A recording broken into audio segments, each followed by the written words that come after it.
Hey guys, Sincel here again. Welcome back to the channel. So I had planned to put out my guides in an updated format after the last video, which was supposed to be the last video in the beginner series. But then I had a viewer request an arena video. I thought it'd be a great idea to give a brief overview of the arena and Gwent, so here we are. I guess we'll call this revised last video of the beginner series the Ultimate Beginner's Guide to Gwent, Part 5, Arena and You. The Arena is a unique game mode in Gwent. In Arena play, you aren't restricted to the normal rules of deck building as you are in ranked play. You start with an empty deck and fill it card by card. You're presented with 4 options, and of those options, you can pick one card to put into your deck.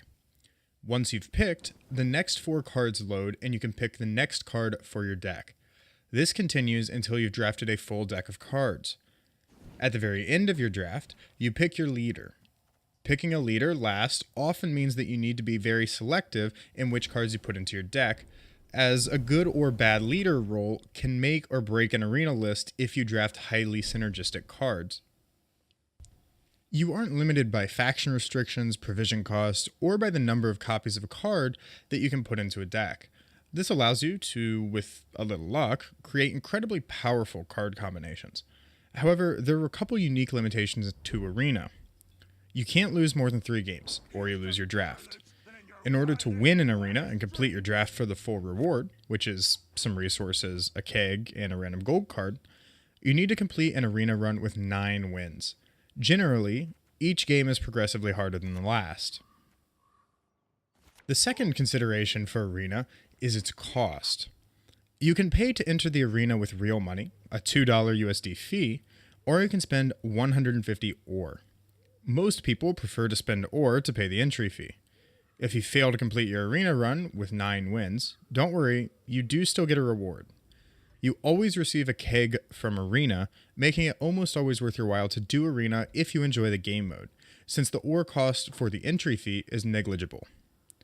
If you dislike the draft you're stuck with, you can hit Break the Contract, and you'll receive a completion reward based off of how many games you've won at that point. Just a little tip here, if you're going to break your contract anyway, don't. Queue into 3 games and forfeit them instead to break your contract.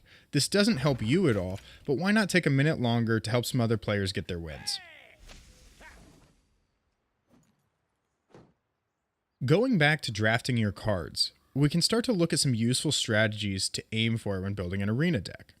There are lots of different ways to approach deck building and some very useful guides and tools to help you do so. My favorite of these is Team Aretuza's Arena Picker.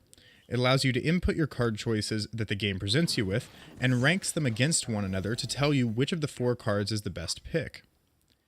Keep in mind, though, that this utility doesn't factor in card synergies, leader abilities, etc. It only ranks cards individually. This means that while it might help you if you're stuck deciding between 2 cards, you probably shouldn't go through your entire draft by putting every single card choice into the arena picker.